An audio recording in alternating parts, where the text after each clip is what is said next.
الله الرحمن الرحیم صلی اللہ علی النبی الکریم۔ محترم و معزز سامعین و سامعات، السلام علیکم ورحمۃ اللہ وبرکاتہ۔ آئیے ہم آتے ہیں آج کے اپنے لیکچر کی طرف۔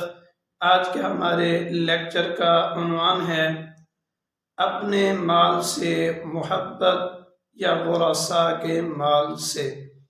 محترم سامعین، حضرت عبداللہ ابن مسعود رضی اللہ تعالی عنہ فرماتے ہیں کہ نبی اکرم صلی اللہ علیہ وسلم نے ایک دفعہ صحابہ کرام سے ارشاد فرمایا، تم میں سے کون سا شخص ورثاء کے مال سے زیادہ محبت کرتا ہے بنسبت اپنے مال کے؟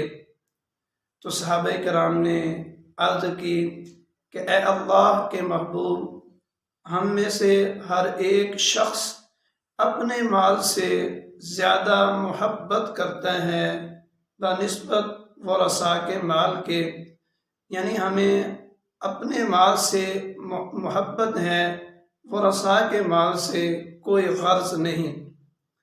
تو نبی اکرم صلی اللہ علیہ وسلم نے نصیحت کرتے ہوئے ارشاد فرمایا، سنو فَإِنَّ مَالَهُ مَا قَدَّمَ وَمَالَ وَارِثِهِ مَا أَخَّرَ۔ ارشاد فرمایا، تمہارا مال وہ ہے جو تم نے آگے بھیجا، یعنی اللہ کے راستے میں خرچ کیا، انفاق فی سبیل اللہ پر عمل کرتے ہوئے آخرت کے لیے زاد راہ جمع کیا، یعنی اللہ کے راستے میں مال خرچ کر کے آخرت کا خزانہ بھرا، آخرت کی طرف اپنے مال کو روانہ کیا، یہی ما قدم ہے جو تم نے آگے بھیج دیا، یعنی اللہ کے راستے میں جو مال خرچ کیا گیا وہی تمہارا مال ہے، جو باقی ہے وہ ورثاء کا ہے۔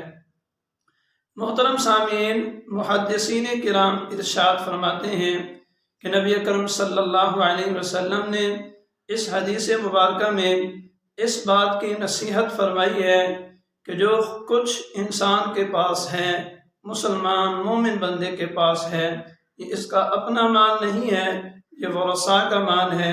اس کا مال وہی ہے جو یہ اللہ کے راستے میں خرچ کرتا ہے، جو بھلائی کے راستوں میں خرچ کرتا ہے، جو آخرت کے کاموں میں خرچ کرتے ہیں، یہی اس کا مال ہے۔